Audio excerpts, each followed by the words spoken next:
Join us for this week's episode of Two Angry Men, where your hosts Harvey, Levin, and Mark Geragos discuss why the DA in the Timothy Busfield case should be ashamed of himself. Enjoy. How on earth does the prosecution in good faith file a case against Timothy Busfield? It's outrageous. Welcome to Two Angry Men. Mark, what the hell is happening in New Mexico? I have to tell you, and I don't ever remember saying this, I am questioning the ethics of the prosecution of Timothy Busfield. I am stunned that prosecutors brought these charges at this point because they have to prove in good faith that they believe that they can get a conviction beyond a reasonable doubt. I do not see how the hell they can do that. All I'm seeing is the opposite. You know, one of my good friends, I do podcasts with him, is a ex-sex crimes prosecutor from Orange County, a guy by the name of Matt Murphy. When this was first announced, before he had ever surrendered himself, I said, just based on what they were saying, that there was no way this case would have ever been filed criminally by an experienced sex crimes prosecutor. That was before I knew anything, just based on the fact that you had these allegations that a mother was disgruntled because her kid had been what they call recast. Not just disgruntled, but apparently told people on the set that if her kids got fired, she would have Timothy Busfield's ass. Right. Now, the prosecutors knew that. They put it in the complaint. They knew it. Not only did they know it, if they had just done a Google search, that would have led them to the PACER, the criminal conviction of the father for multiple counts of fraud involving millions of dollars, who had been disbarred on top of it. And they would have seen the litany of fraud complaints against the mother and basically selling and reselling items, judgments, liens against her on top of it. That's just the parents. I just want to be fair for a minute, Mark. We did some digging on this. The father was not disbarred. He resigned before he got disbarred because he was going to get disbarred because the DOJ convicted him. So, yeah, you got two parents here, one vowing revenge, the other, left the legal profession in disgrace. But there's so much more. There's more in this case. That's just the parents. Then the defense puts forth, they get the discovery. And lo and behold, what do they find in the discovery?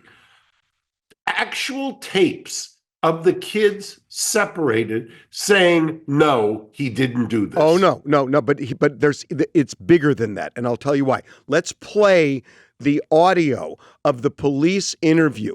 And everybody listen carefully to how it comes down, how the kid ends up saying it. Just listen to this. You know what's right and wrong, right? Yeah. You know no one could touch your private areas?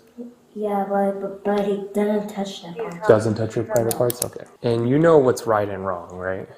You know where people can't touch, where people can't do... Yeah, you know that, right? Does Tim ever do that? No, he's never touched me. Never touched you? Yeah. In your private areas, right? Yeah. Never did that? Never. Yeah. Okay, the second kid answered the question and said he never touched me. The first kid is more interesting because all the cop said was, do you know it's not right to touch in your private areas?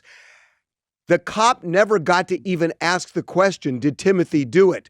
The kid jumped in before the question was even asked and said, he never touched my private areas. So the kid actually volunteered it. It wasn't like he was prompted. He volunteered it. He was that strong, and so the prosecutors know that.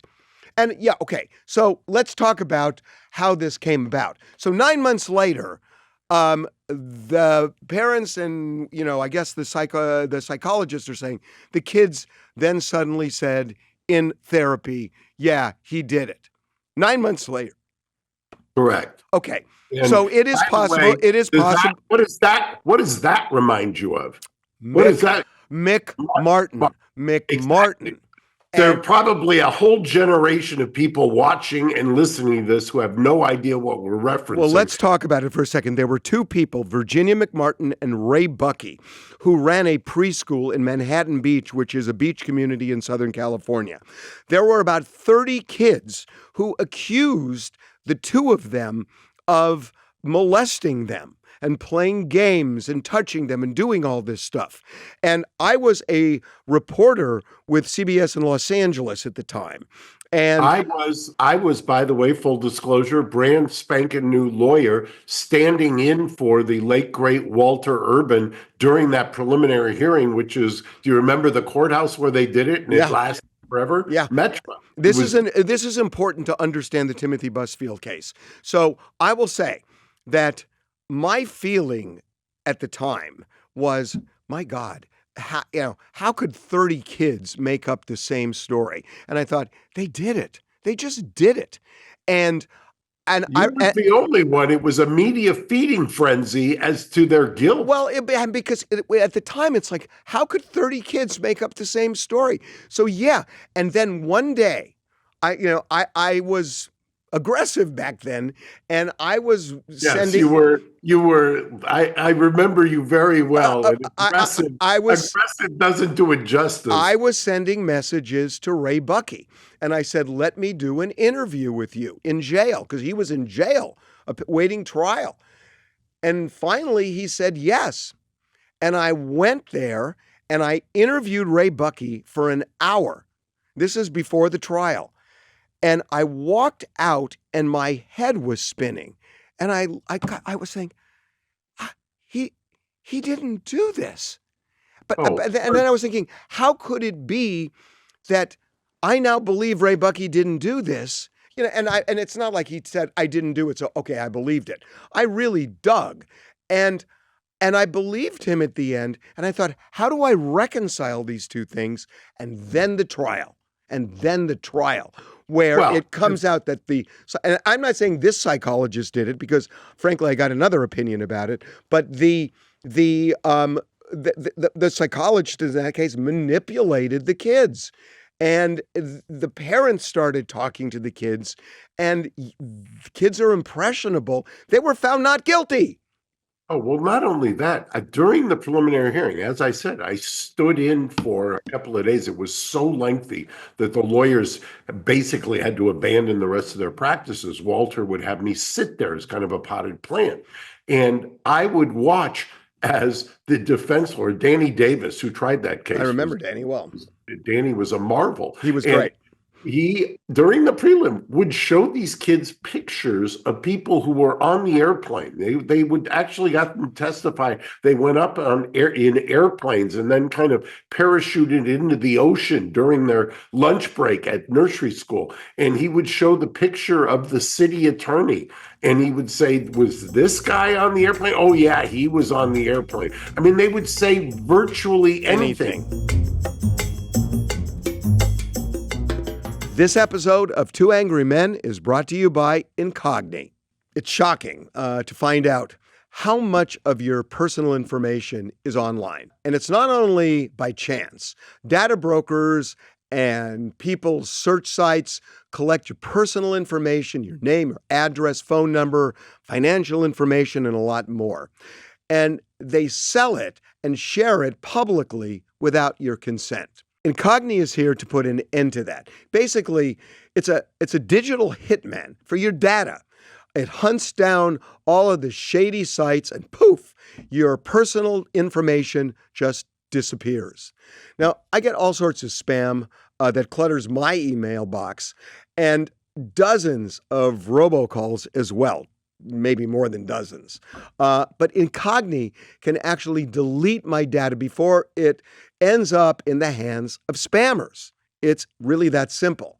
Plus, if you care about the law, like we do, you probably value public records and transparency. The issue, legal information that used to be accessible in context, is now scraped by data brokers, repackaged, and sold. Incogni uses privacy laws like GDPR and CCPA to contact data brokers to request removal of your information from commercial databases. And it gives you full control over how your name appears online, because legal systems should protect your rights, not turn your past into profit. So you can get 60% off annual plans at incogni.com/angry with code ANGRY at checkout. It's risk-free. Incogni offers a 30-day money-back guarantee if you're not completely satisfied. Live free from dangerous spam with Incogni. That's incogni.com/angry for 60% off annual plans. So let's take this now to Timothy Busfield. So I'm just going to look, and I am not saying Timothy Busfield did it or didn't do it. What I'm talking about is prosecutors have an ethical duty to only file cases where they believe they can prove guilt beyond a reasonable doubt. So you've got two parents, one vowing revenge, the other a fraudster, and they have after the kids tell the cops nothing happened for 9 months, the parents are basically controlling their kids. And I'm not saying the parents brainwash them, but the jury is going to have a doubt about that, given what the mother said. Well, remember what happened. They detained him. They busted down his doors at his location looking for him. They said it was a fugitive warrant. They held him without bail until they went to court. And then guess what happened? Yeah. They held him without bail. Without bail. No bail. A danger to the community. No bail. That's murder territory. No That's bail. A capital offense. Not just murder, a capital offense where you're saying somebody's on the verge of, we're going to prosecute for life without or the death penalty. That's what we're going to do. And then put that against the backdrop that the DA in that particular area is running for statewide office, I believe governor. And by the way, what does that remind you of? The same state finding a celebrity, somebody running for office. Let's put Alec Baldwin on hold for a minute because we're going to get to it. But I want to talk about. Let's talk about the no bail. He went from no bail to no bail. Right. He went from no bail to no bail. It's breathtaking. And one of the reasons, I'll tell you, I thought the defense lawyer, Timothy Busfield's lawyer, just annihilated the prosecutor, going line by line through the complaint, and then puts this guy on the stand who's on the set. I mean, listen to this guy. This guy says there is no way Timothy Busfield was ever alone with these kids. Is it possible that Mr. Busfield inappropriately touched SL on the set of The Cleaning Lady? No. Why not? Film sets may seem chaotic if you're an outsider, but everything we do is incredibly regimented. We're all a group of professionals who all know what they need to do, a lot of times without being told. And at any given time, if the child was on set, there was at minimum of 10 people there on the set with them. It's just how it works. So every second of their time was regimented. We often wouldn't even rehearse with the children. Well, okay. Does that raise a reasonable doubt? Does that raise a reasonable doubt that he was never alone with the kids? And by the way, that's kind of the standard operating procedure, SOP, on most sets. Whenever you have kids, they've got tutors. They have people who are watching them. One of the reasons that when you have, the ideal casting is to find two or to find identical twins. Why do you find identical twins? Because you can't work one of them too long. So you have one do part of a act and the other can do others, and therefore you can work a full workday, and you've got people supervising all of that because of all of the laws surrounding that. Okay, and there. Well, this is like a Vegematic commercial, but wait, there's more. There's more. Yeah, I mean, We Warner. got so many references that are kind of cultural, iconic, but decades removed. It's one of my favorites. So Yeah. Warner Brothers does, I believe, 2 investigations, and they find there's no corroborating evidence to support what the allegations And are. mind you, And that's explain that. before the case is filed. Right. Explain that, by the way. You're talking about a corporate investigation where they've hired an outside law firm. And that's like the bane of my existence, because that almost always, when you hire an outside law firm, they're always going to find some malfeasance, misfeasance, or something going on. To protect themselves. Exactly. Because guess who's paying them? Right. And so you've got a mother who's vowing revenge, a father who's dishonest. You've got kids who have told the cops that nothing happened. 9 months later, after the kids are under the control of those parents, they suddenly change their story. You've got witnesses who say that he was never alone. You've got independent investigations by Warner Brothers. How on earth does the prosecution, in good faith, file a case against Timothy Busfield? It's outrageous. So how in the world do you then say we're going to detain him without bail, not giving him bail, and then know all of that, and then what are you hoping for? He hires a lawyer who tripped and fell on their head and doesn't really read any of the discovery and doesn't know anything? Because quite the contrary, that lawyer combed through everything, put it all together, and lays out from A to Z and more in terms of exhibits, in terms of they gave him a polygraph during that time period when they supposedly couldn't find him. They gave him a polygraph, which he passed. And by the way, in New Mexico, it's one of the few states where polygraphs are admissible in criminal trials. Exactly. If that had been California, 350 whatever one would have excluded it. In New Mexico, you can get that in. So now the jury, in addition to everything else we said, the jury's going to see he passed a polygraph. Correct. And by the way, I remember the days when guys would file that in California just so the judge would know, even though it wasn't admissible. Hey, this guy passed the polygraph. So I want to play something for you, Mark, because I've run TMZ for 20 years. I have never seen anything like this. As just before Timothy Busfield surrendered, we got a call and we were told he wants to say something and give you the video. And I had no idea what this was going to be, but this is what we got. And this is just before he surrendered to cops. Hi, everybody. It's Tim. I'm sure most of you know that are watching this that I was ordered to come to Albuquerque. I'm here now. I got the call Friday night. I had to get a lawyer. Saturday, I got in a car. I drove 2,000 miles to Albuquerque. I'm going to confront these lies. They're horrible. They're all lies. And I did not do anything to those little boys. And I'm going to fight it. I'm going to fight it with a great team. And I'm going to be exonerated. I know I am, because this is all so wrong and all lies.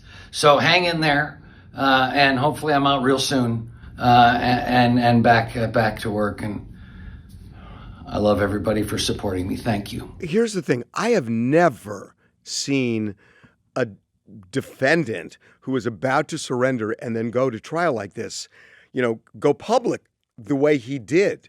I was stunned by that. But there's something he said. I look forward to getting out and going back to work.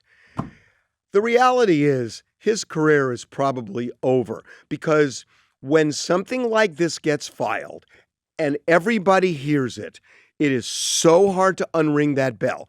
And, if and when, and I think it's going to happen, frankly, I don't even know that this case is going to go to verdict because it may well fall apart, before that. But May fall apart. It's already fallen apart. It already but his career's over, Mark. I mean, well, there's going to be a story one day that Timothy Busfield was acquitted or they dropped the case or something like that.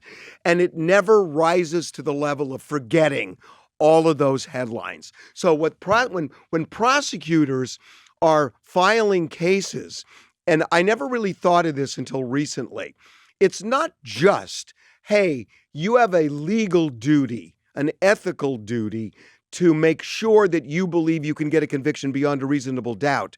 You got to think of consequences of what you're doing to the lives of the people that you're prosecuting, that you are ruining their lives. And so you better make sure you really believe that you can get guilt beyond a reasonable doubt. I don't see how they could believe that here. Well, and by the way, for anybody who thinks this is unusual, I was on the phone yesterday with a gentleman who basically invoked what I like to call the old Ray Donovan axiom. And it's not Ray Donovan from the TV show. It's Ray Donovan, the former labor secretary back in the 80s, who was tried and acquitted, stood on the courthouse steps and said, where do I get my reputation back? That happens in every single case where we get somebody vindicated. And it's true, to your point, Harvey.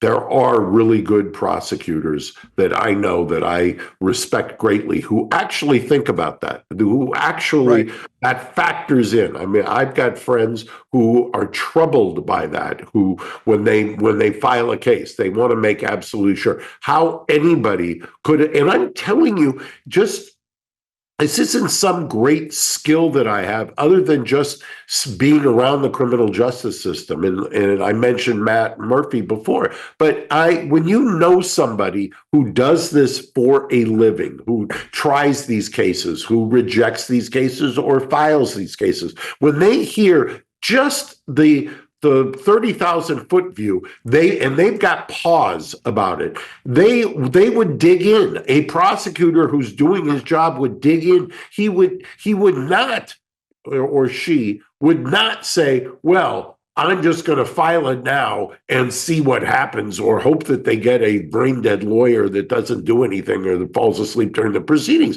And that's why when people say, how do you defend, when I get that question, how do you defend these people? Or how do you, when you know they're guilty or you suspect they're guilty? You don't until you get in there, and the system doesn't work unless you're there to vigorously defend them and hold the prosecutors or the government to their proof. Yeah, and I agree with you, by the way. I want to just double down on that. I think most prosecutors take that seriously. But there's something weird going on in New Mexico. So I just want to kind of like review this thing. Remember that if there's reasonable doubt, there's no conviction. Right. And prosecutors should believe there is no reasonable doubt. So how does a prosecutor believe there's going to be no reasonable doubt when the mother vowed revenge and the kid actually didn't come back for the last season of The Cleaning Lady? How does a prosecutor think, oh my God, yeah, the mother who's right in the middle of this, who vowed revenge to have Timothy's ass, that's not going to create reasonable doubt? Add to that, how does a jury believe that there's no reasonable doubt when the father is convicted of fraud, dishonesty, resigns from the bar, and all of that? How does the prosecutor believe there's no reasonable doubt when a kid volunteers to the cops before even asked that Timothy Busfield never touched him inappropriately? How does a prosecutor believe that there's no reasonable doubt when witnesses say these kids were never alone with Timothy Busfield? I mean, when you start adding all of this together, how could prosecutors in good faith file this case? Yeah, because what we started with, the cynic in me, and I'm transparent about this. The cynic in me says, when you have a prosecutor who is running for statewide office, and this is going to increase their profile in a time when there are quite a few people who believe the government is suppressing child rings and sex trafficking and things of that nature. What better way to raise your profile and to immediately get into contention in a statewide race than take somebody like a Timothy Busfield and run with it? Well, and I think that's what happened here. I think this was nothing but a crass political calculation, and that's why they filed it. And there's precedent. I mean, look at Rudy Giuliani. That's how he made his name in New York, by prosecuting. James Comey prosecuted Martha Stewart, which I think was a bullshit prosecution. But bullshit prosecution, which, by the way, that is, to my mind, always has been, I've been arguing it for years, that is the ultimate example of prosecutorial discretion. You could have tried that. You could have filed it. You could not have filed it. What were the collateral consequences? What was the point? Did you have another remedy like a civil action by this SEC? Yes, you did. Well, but by the way, just, I don't want to get off track here. Martha Stewart was not prosecuted for an SEC violation. She was prosecuted. Correct. She was prosecuted for perjury. Correct. But you could have filed the SEC, civil SEC, right? And by the way, that's also one of the problems with prosecutors who are not exercising their discretion. There used to be, I've said this to you before, the supervising judge in the Ninth Circuit, which is where we are, the federal court. He used to say there isn't an adult male walking around that you couldn't find, that an enterprising U.S. attorney couldn't find 3 violations of Title 18 USC. And he was right. I mean, everybody, you can always find something if you torture it into an offense. That is not what the law should be. Yeah, Which is, by the way, for those who are listening, it's why I bitterly complained about Whitewater in the 90s, why I bitterly complained about what they were doing to Trump in the previous administration. It's why I also bitterly complain about what's happening now. Oh, thank God you said that. I'm so glad you said that, because they're going after Jack Smith right now. And Jack Smith even said, they're going to try like hell to find something because the president wants me prosecuted. So it's the same point. Well, I agree. And Jack Smith has given them quite a bit of fodder. I mean, take a look. I've watched those hearings. There's some stunning revelations, by the way. A prosecutor who doesn't exercise discretion could find a way to I think it was Judge Kaczynski who said it, to his point, anybody walking around, including a much heralded prosecutor, could be prosecuted. That is the essence of prosecutorial discretion. Okay, so let's talk for just a second about what I said at the beginning. What the hell is going on in New Mexico? You've got this Alec Baldwin prosecution that was ridiculous from the start, and then it turns out that there's prosecutorial misconduct, and that's why the case was thrown out. But the whole premise of it, an actor who is relying on experts is somehow responsible for manslaughter because unknowing to him that the expert didn't do her job. Okay, I get it. And you're prosecuting this guy. It never made sense. And it just felt like a celebrity. They're grabbing for a celebrity for attention. Now, another city in New Mexico, Albuquerque, they're doing this crazy prosecution that never should have been filed. What is going on in New Mexico? I'm really perplexed by the fact that both of these have so spectacularly flamed out so early on in the process. I mean, early on, Alex Spiro and his co-counsel performed excellently. And you're talking about in the Baldwin case. In the Baldwin case. And It was televised, so we saw it. And you saw in real time prosecutorial misconduct happening. And that judge was not going to brook any nonsense. And kudos to her because she held them accountable immediately. And she wasn't buying anything that the prosecution was selling once they got caught. And Alex and his co-counsel brilliantly did that. In this case, same thing. Defense lawyer marshaled all of the evidence, put it together in a phenomenal filing that convinced a judge, understand what happened, convinced the judge from saying, number one, that some judge, there's no bail. No bail meaning we're not going to give you bail. You can't go to bondsman. You can't put up anything. 2 days later, having heard the evidence, saying, I'm not only going to revoke that order, I'm not only going to reverse that order, I'm going to allow Timothy Busfield out, and he's going to post zero money. He's not going to put up anything. He's going to give me It's a 180. Yeah, you're not kidding. It's a 180, the likes of which I can't remember the last time I saw. So the judge said when he let him out, he said, I'm neutral on the evidence. I think that's code for this is a BS case.